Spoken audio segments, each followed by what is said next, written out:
All right. Hello, everyone. Hello. My name is Lisa Gutierrez. It's great to be here this morning with all of you. And if you were here for the last session, wow, what a treat.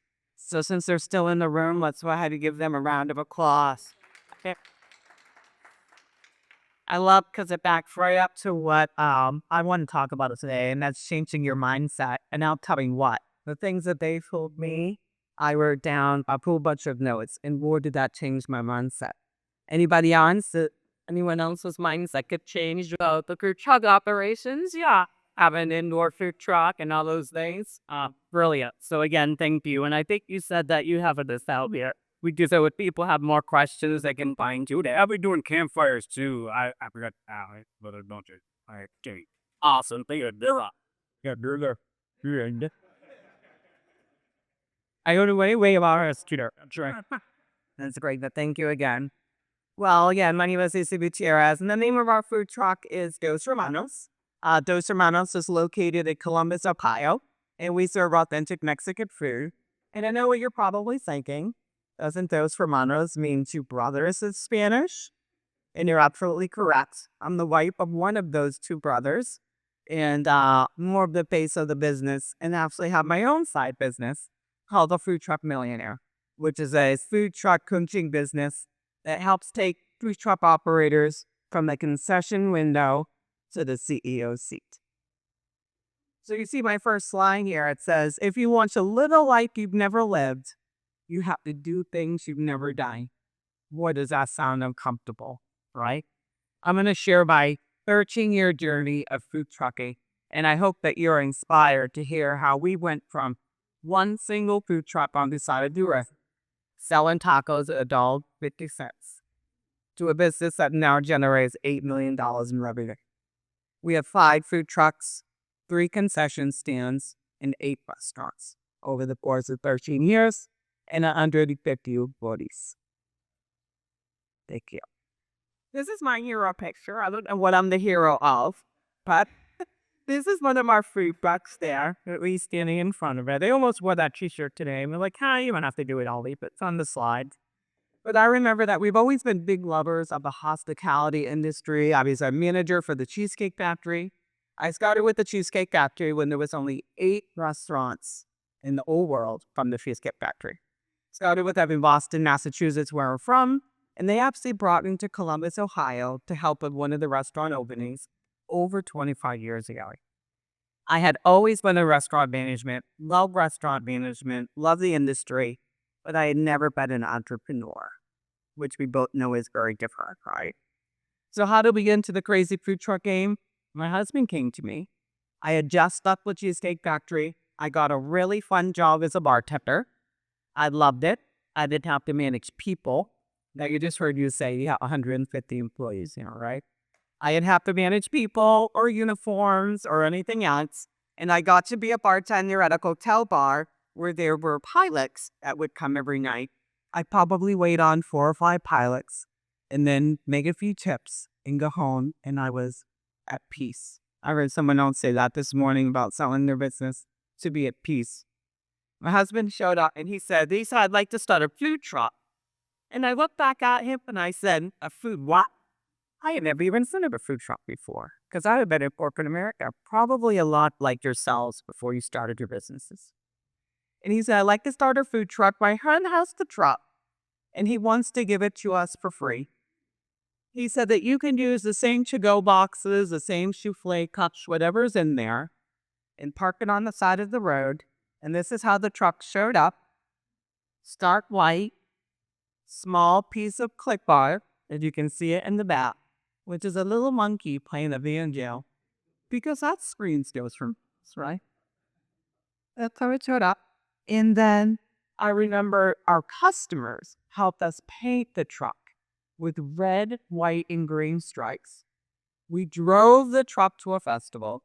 It was long lines. This is my marketing card store.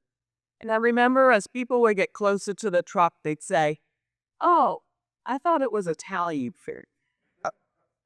So I am here to tell you and to inspire you that against all odds, you can do this. Okay. I remember my husband said, You have to go down and you have to get all the licenses and you have to register the truck. And I had no idea why he thought that I knew how to do this. So I Googled, like any great entrepreneur would, how do you start a food truck business in the state of Ohio? And the first thing that it said was you have to go down to the Secretary of State's office and you have to have a name for the truck and you have to register the business. Back then, 13 years ago, that was done in person, not online. I remember I went down there and I said to him, what do you want the name of this truck to be? Nah, I get 150 employees, authentic Mexican food, and I don't speak Spanish. And what I thought he said to me was, Dos hermanos with no H. So down to the Secretary of State's office I went, and the woman behind the counter said to me, what do you want the name of the business to be? And my husband said, for me and my brother. And I thought, for me and my brother? Is that like for me and my brother LLC? Is that right? And he looked at me and again he said, no, Dos. And what I heard was, hermanos. So I said, so lady, those are hermanos. So what do you think she wrote down on the license? Those are hermanos. Even my could be dollars. She registered the business. She said, are you the owner of the business? And I just said, yeah. And she checked, woman owned. And that's how Dos Hermanos got started. A woman-owned business named for two brothers that are incredibly passionate about authentic Mexican food. My husband had more jokes. As he put us on the side of the road selling tacos at $1.50, he decided to keep his two jobs. But that doesn't leave much time during the day for him to come to the truck, does it? He put me in the truck with a little lady named Dominga, and Dominga spoke no English, and I've already developed the big bad secret that I don't speak any Spanish. But Dominga taught me more about food and recipes and culture and love of people than anybody I've ever worked with before. So she would write me these lists, and she'd say, I eat carvesa, the cow's head, lengua, the cow's tongue, tomatillos, a vegetable I had never purchased before. And I would go into the Mexican market with my list. This is every day with a food truck on the side of the road. And I would hand it to the person at the Mexican market. And I would say, will you please help me for these ingredients, shop for them? And every day they would help me get everything. And I would bring it back to Dominga. And she'd look at the rock hard avocados, not even avocados that were ready for guacamole that I had chosen from the pile. True story. She would look at the limes that I had chosen that had the thickest skin and weren't even ready to squeeze. There was no juice in these things, right? And I'm so proud I've been to the store and I bring that to her. And she taught me how to buy the best avocados, the limes and the big pile with the biggest juice. And again, we didn't even speak the same language. I remember when people would come up to order for the truck and I'd be sitting in the window and people would drive by and look at me and they'd wonder, are those Spanish tacos or American tacos? And they're happy you'll get Dominga, who's the cook, bring her in the window, take the order, bring her in the back. I mean, it's just crazy, guys, right? It's just crazy. Every day, Restaurant Depot, GFS Marketplace, the propane tank, U-Haul to get the smaller propane tanks because I would lift them myself. We couldn't even have the big tanks on the back of the truck because nobody could drive it. We weren't even mobile at this point. I think about the other couple that was up here talking about all the mobile operations that did. And the stationary trucks in the room? You stay the same place every day? No? So, me and Dominga got the truck going. We registered the name. The line started to grow long. And I said to my husband, breaking news, you need to come here. And have you heard me talk about the other Hermana? My brother-in-law, Ned? He didn't even show up till year number 3. This is what those Hermanos looks like today. 5 food trucks, 3 concession stands, 8 restaurants. As you can see, we have a small taco cart down here in the bottom. And I think the changing point for us is when we got off the side of the road and we became mobile like all of you, was when a nonprofit came to the truck and they wanted to buy tamales. And I remember them saying to me, you should come to our commissary kitchen where there's other like-minded individuals, other people doing this. And I thought to myself, there's other crazy people doing this? And she's like, yeah, there's other chefs, there's other creatives. Once you get there is where the magic happens, when you're around your people. And I remember when we pulled up to this commissary kitchen, I made an appointment to get a tour. And sure enough, at ECBI, which is a nonprofit that helps small businesses in the restaurant space in Columbus, Ohio, they were other chefs, other caterers, other hot dog carts, other people selling tacos. I was like, wait a minute, trying to show the other people selling tacos here. But that's where the magic happened. They also had a women's business center. I remember they came to us. We had never done a catering gig. We had always just made $200 a day. Yes, I said two.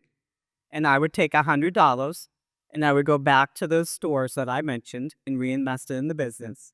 And then I have this other little stash over here to catering here. This is how it started, right?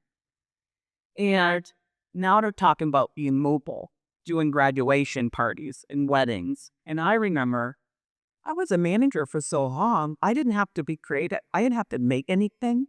I didn't have to have an SOP.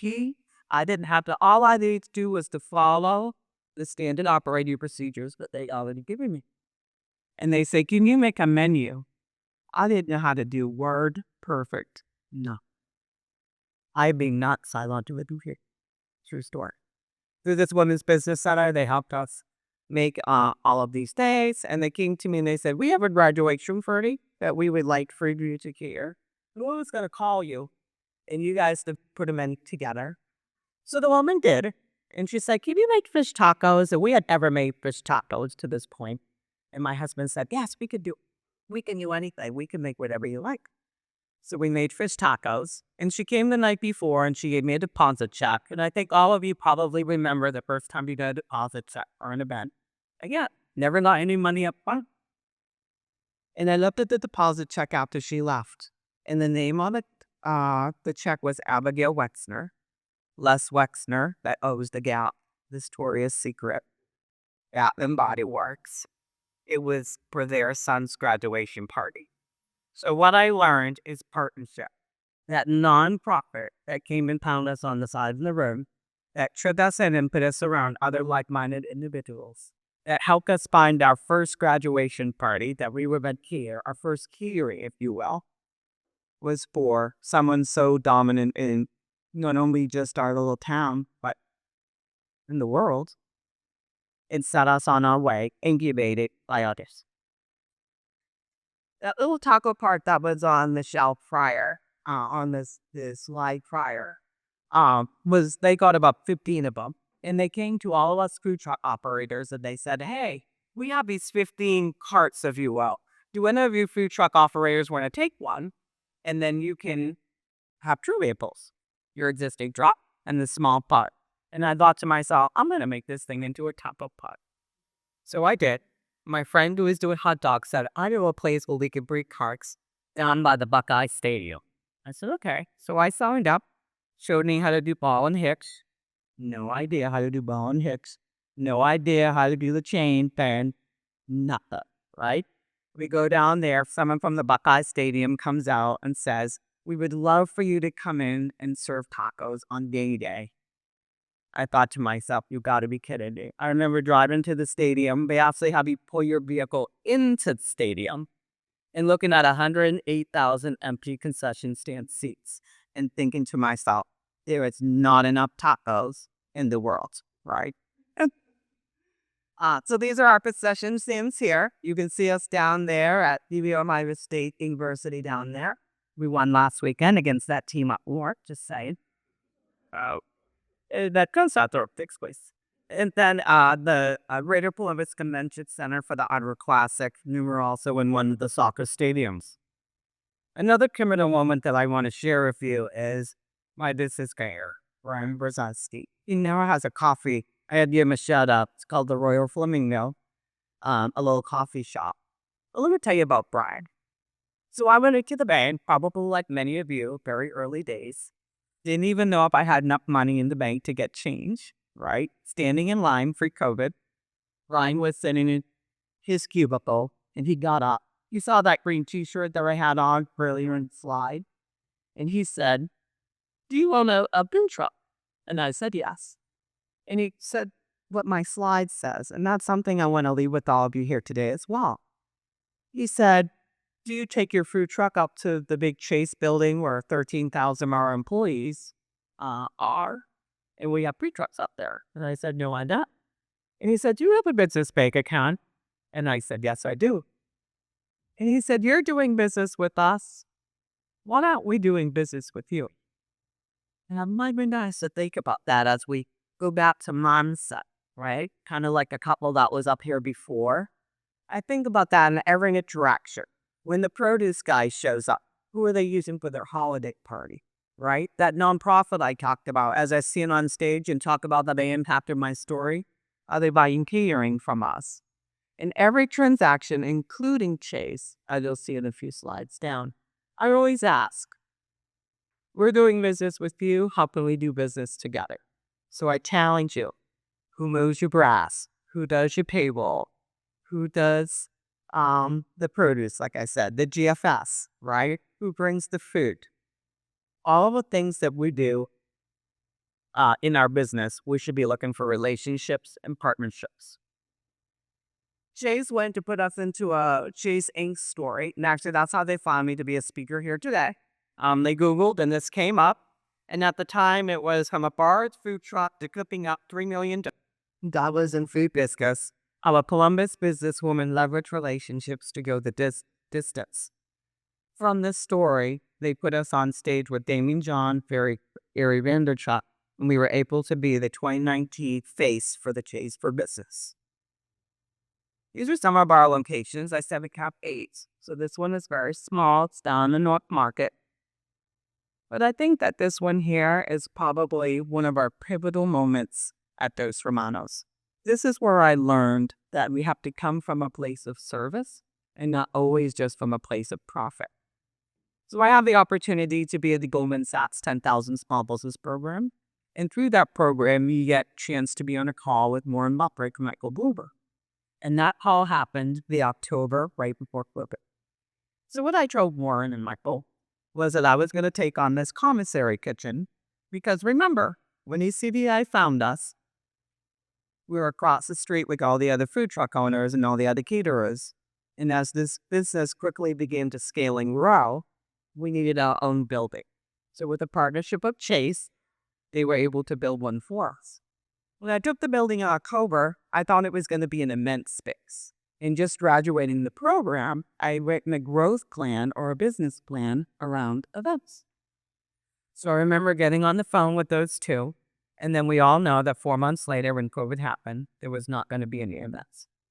I want to share this story with you because I want to inspire you to open up your mind to what's possible. And I feel like the couple that was up here right before me really did that for me. Actually, I texted that to the team. And I said, if I left this conference right now, I feel like I got enough from them to be able to change my business. Right? Do you feel like that also? I did too. So let me share this story with you how Dos Hermanos became a place of service. Okay? When I took the building, I told the guy, lock the front door. The neighborhood looks kind of dicey. I don't know. We've never operated in this neighborhood before. I know about the employees. So he put a lock and a doorbell on the front door. COVID happened 4 months later. It's still a lock and a doorbell. And my idea for this commissary kitchen, like I shared, was it was going to be an event space. And I was also going to sit in there and do, I had my office the first time. So as people started to show up during COVID, because everything had closed, the guy across the street who sits on the stoop every single day, drinks everything but water, came and rang the doorbell. And if I'm being honest with all of you, I was a little annoyed. I'm watching us, the neighbors, telling us how we can and can't serve food, where we can and cannot operate, right? So I go to the door. I said, can I help you? And he said, I'd like to buy a burrito. And I thought to myself, nobody's ever come to the door here to buy a burrito before. I go, a burrito? Why do you need a burrito? And he looked back at me in pure desperation. And he said, There's no bus. And what I found that where we had that commissary kitchen was an underserved community. I said to my brother-in-law, go ahead and make him a burrito. Gave the guy the burritos he gave me. He went and told the entire neighborhood that we had food. People started to show up and wanted to buy food. We had to go and buy a square cash register and stick our flag up by the front door. And we started to sell the neighborhood food. We added chicken wings. Chicken wings are not authentic Mexican food, but it's what the neighborhood wanted. And we wanted to make sure that we met them for where they're at. Let me tell you what happened from that. You know what? Then we started to sell food. Second part of the story is my husband's friend shows up.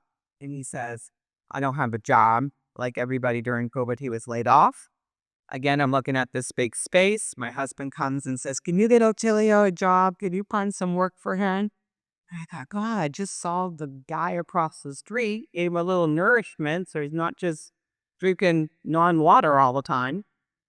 And I remembered the girl was in the office with me, and I said, order the third-party tablets. I said, we have them in the other restaurants. Let's duplicate ourselves here at the commissary kitchen. So I told Otilio, strict instructions. Do not come back until I receive those carols because I have no extra money to pay me. And you can work from 4 to 9 when those tablets arrive. Now, remember, I'm a little dicey on the neighborhood still, right? So Otilio comes back, the tablets arrive. And like everybody else during that time, we turned on the tablets. And I mean, the orders just came in. It went from Otilio to 2 people to 3 people. And once the leadership team, the third and final part of that story of how we came from a place of service, not just profit.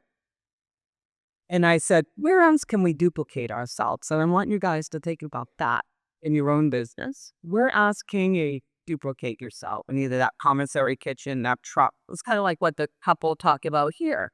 They were serving multiple food options out of one non-branded trailer, right? And it worked for them because they appealed to a lot of people. So I said, where can we duplicate ourselves? And I remember one manager said to me, could duplicate ourselves right here, Lisa. Why be closed at 9? And I said, but probably all of you were already thinking, we always closed at 9, right? And he said, open it up. Open it up to late night, Lisa, and see what happens. And I thought, well, I don't know if I can get Carmen and Antonio to work past 9. They've always just worked till 9. We've always just been open till 9. I'm in bed at 9. So I called my son Matthew, and I said, Alfred, it's Mom. What happens past 9? My son had never worked in the business, never even thought about those for moms until this point. And he said, Mom. He said, it'll be amazing. He said, you guys are fresh food. He said, there's nothing open but fast food. He named a couple of chains. He's like, you guys would kill it, Mom. And I said, well, Matthew, I don't know. I don't know if I can find anybody to work past 9. He said, I'll do it, Mom. I'll do it. I'll grab my friend George and my friend Ajar. And I said, George, as in Jorge. And he said, no, Mom, George, he could cook, Mom. He could cook.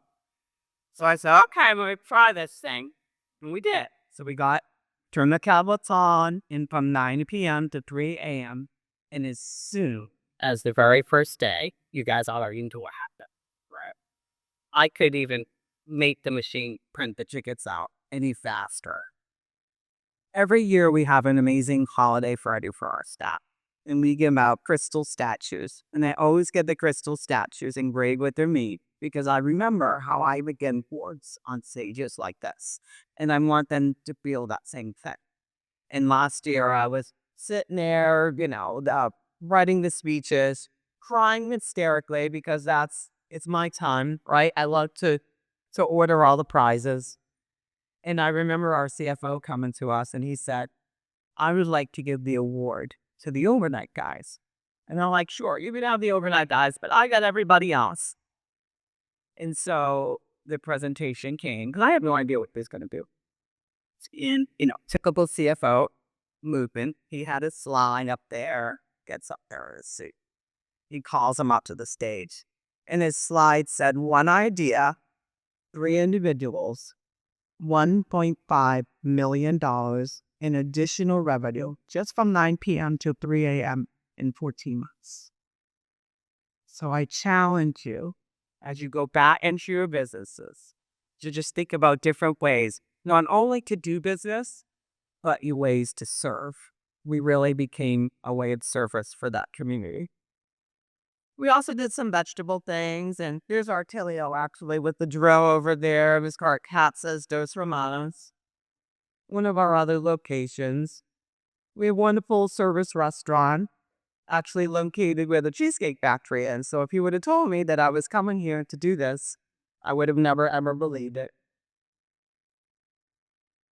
We have one that's in a mall, which actually seemed very appealing to me when the gentleman was talking about inside.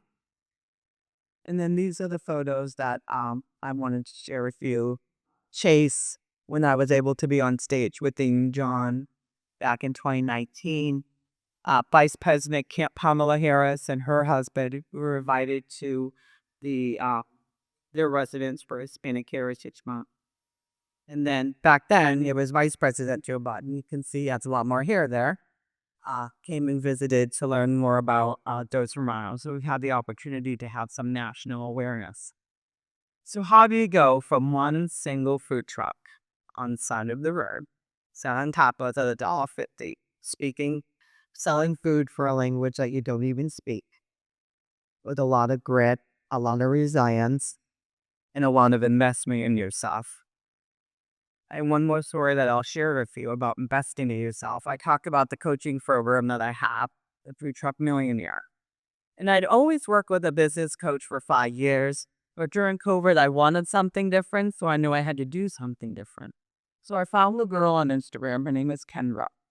And she was selling VIP days. Okay. And if you can imagine, her VIP days came with a VIP price, right? And I'm going to share the price with you in a moment. But I'm sharing this not because it's even a check that I feel comfortable right today. I share this to inspire you to continue to invest in yourself. And why I say continue is because we all invested in ourselves today. Either we bought a ticket to the conference, we flew here, we drove here, somebody invited us and we took the time if we didn't spend any money. We've all invested in ourselves to be what we deem better in our industry. So I remember Hannah said to me, you have to go through this customer journey where I'm actually proving to her that I'm her ideal client to pay for this high ticket price. So I remember getting on the video and I said, hi Kendra, it's Lisa. I'm your ideal client. Like working with you would be such an impact to my business.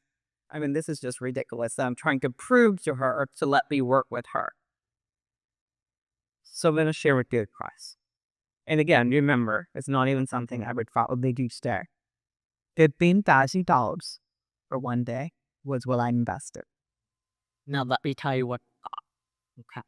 I don't want to lose it. I want to tell you what I got first. Hender flew here. We met the co-working space. And I remember thinking with my notebook, note takers are money makers, right? My friend Chandrita says this all the time. So let's see your notebooks out. And I was ready with my notebook because I want everything that Kendra was going to pour into me. I was ready, every word. And we sat down and she said, it's like this. Tell me your story. And I was like, okay. So I started where I started with all of you today. I was like, my name is Lisa Gutierrez. I'm the CEO and co-founder of Dos Hermanos Taco Truck. And she listened to me for a few minutes. And she said, I'm thinking to myself, she's shushing me. And she said, no, Lisa, I don't want you to back your story up. So I said, okay. So I said, second proudest moment, same one that I shared with you. I used to be a manager at the Cheesecake Factory. Started with them at store number 8. Only 8 Cheesecake Factories in the whole world. But she did it again. And I thought to myself, now I paid you to come here. And I paid you a lot of money to come here. And I'm not sure I'm liking how this is done. It's only been like 5 minutes. And so then she said, Lisa, I'm on to back this story all the way up. And I'm thinking, what does she want? I can't even imagine what she, you know, thinking. I'm thinking. And it's bubbling and it's bubbling and it's bubbling. And it just came out of me. And I said, I was adopted. And she said, Lisa, that's where your story begins. So every time I had a chance to get on the stage, I shared that. Because from that day, for that price, she encouraged me by pulling out of me that I was adopted to find my birth family at age 50. Would you pay $15,000 to find your birth family at age 50 if you were curious? Honey? She also encouraged me to start the Food Truck Millionaire brand. And she also encouraged me to start Lisa G Speaks, which is my public speaking platform. So I leave with you. Don't be afraid to invest in yourself. You deserve it. You've thought of the idea. You make the hamburger. You have the chicken recipe. You have the special sauce. You put your whole entire life savings on the line for the truck. You have the idea. You absolutely deserve. I want to say a couple affirmations because I feel like unless we say these to ourselves, they'll never come true. So just look. I haven't answered any questions. I didn't make you see it up and raise your hand and tell me all these things. So we're going to do this together, right? All right, the first one. I'm going to say it first. No one say it together. I am not just running a truck. I am building a company. Okay, you ready? I am not just running a truck. I am building a company. I am the CEO of a growing brand. Right? I am the CEO of a growing brand. Yes. I train leaders who run ships like owners. I train leaders who run ships like owners. People love my food, my story, and my brand. One more time, right? People love my food, my stories, and my brand. You have everything that you need to go from the concession window to the CEO's seat. I'd be around today. I have a talk in the back from 2 to 3 if you want to learn more about the how. I know that we talked about the what today. I feel like yeah, a million more stories I could share to encourage you, but I'll be back here today. And I want to leave some time for questions. Anybody have a question in the room? We've got to have one. Yes, sir. You talked about the commissary kitchen. Uh, are you operating that as a commissary or a rental kitchen or a shared use kitchen for other, prospects in the area? So that's a great question. The question was, in case you didn't hear, here we got, what do we share? Right? And in the beginning we shared, or I talked about that COVID, it was 3 of us in there because I remember looking at that high rent and I was like, I didn't break, there was 2 kitchens but now we can't share. No, I can. Yeah, now we get share. But we did. Yeah. Yeah, we shared with other like-minded individuals because that's the magic. This is the magic. The Food Truck Owners Operators Expo is the magic. When you get other like-minded individuals together in rooms like this to talk about our industry is where the mind shift changes and the transformation happens. Great question. Next question. So you did bring up the pension program. We'll fix that. Absolutely, yes. So I had a small cohort. It's 4 weeks, and it's a jump start to get you into the new year. We talk about everything that you need about what should I book, how do I book, how will I be profitable, what events should I not waste my time on. I mean, it was hysterical when the people were up here and she was talking about the baseball thing, and they said there's going to be 8 games, and he only sold 5 hot dogs. Like, how many times has that happened to us? Like, there were just some marathons, right? We put down a whole list. This in our industry. So, yeah, we're trying to take some of the risk out of getting ready for the new year. Great question. Anybody else? Oh, yes.